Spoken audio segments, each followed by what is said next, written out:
I love this person's work. What do you like about the images? In particular? I like the subject matter. I like seeing how intimate they are. I like the intensity of the black and white. It feels very high contrast. All of the points of view are very intimate, very close up, not afraid of the subjects.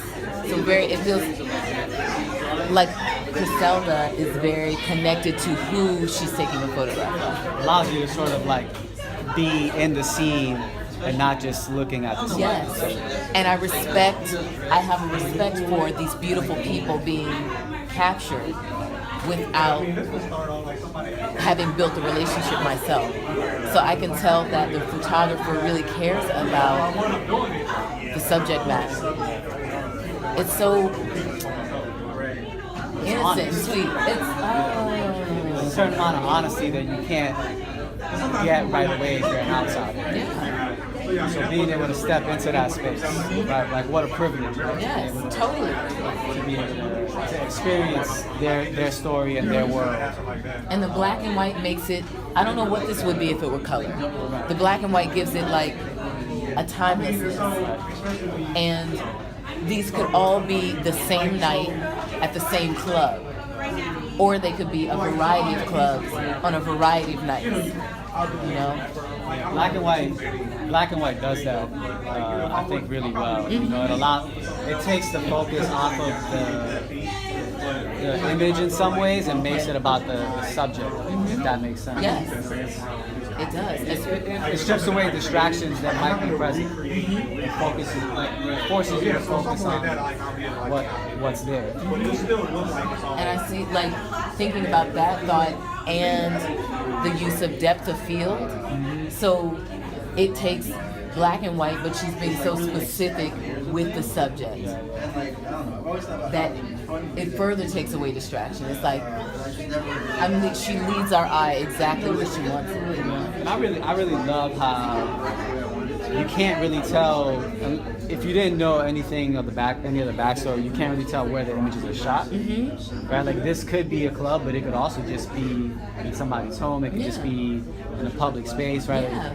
The intentionality of sort of blurring that space and making it about the people and less about the spaces, because people tend to bring sort of connotations and assumptions about certain spaces and the people that occupy them. Yeah. So when you make it just about the people, it allows you to sort of, I guess, in some ways sort of reflect and rethink, and hopefully reshape the way that you think about the spaces that people occupy, and how the people really sort of make the spaces what they are instead of vice versa. Right? Humanity. Right, exactly. Did you see did you also look at the slideshow? I did, yeah. And so seeing those beautiful images paired with Sade, it just,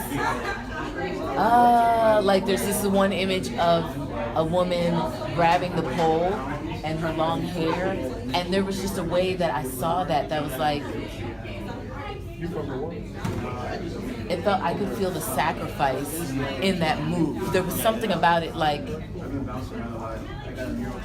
if our society respected labor and highlighted real labor over time, I don't know, it's just something about that, and seeing that image of this person and thinking about the sacrifice. And based on what Griselda was saying about some of the people she's worked with and what, like, being a kindergarten teacher, like her labor in that way is not being respected. And so it's like, oh, well, in some way your body, there's a price for your body.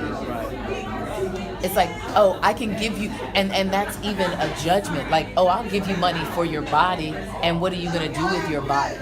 Like, but meanwhile, this person is using their mind, which is part of their body, earlier in the day teaching kids, but that's not respected. It just is like this wild dichotomy. It forces you to ask questions, you know, like a lot of questions that I think a lot of us maybe think about from time to time, but don't spend a ton of time reflecting on in a serious and like intentional way. Because they force us to ask questions about ourselves, you know, that may bring up questions or answers that maybe we aren't happy with in some ways. So, yeah, I mean, I think that's the power of images. You know, it's, you have to bring all these things to the image to bring them to life as a viewer. And part of that process is sort of trying to understand the artist, but it's also trying to understand yourself. I was looking at this just now, hearing what you're saying, and thinking about, is this person evoking something with the smoke? Because smoke is such ritual. To smoke, to blow smoke, to speak through smoke, to work through smoke, the idea of spirit in smoke. So just thinking about that and like, what is this person looking at? What is she evoking? Is she evoking? You know, is she conjuring? It's like, so beautiful. Really, really amazing work. Priscilla, check out.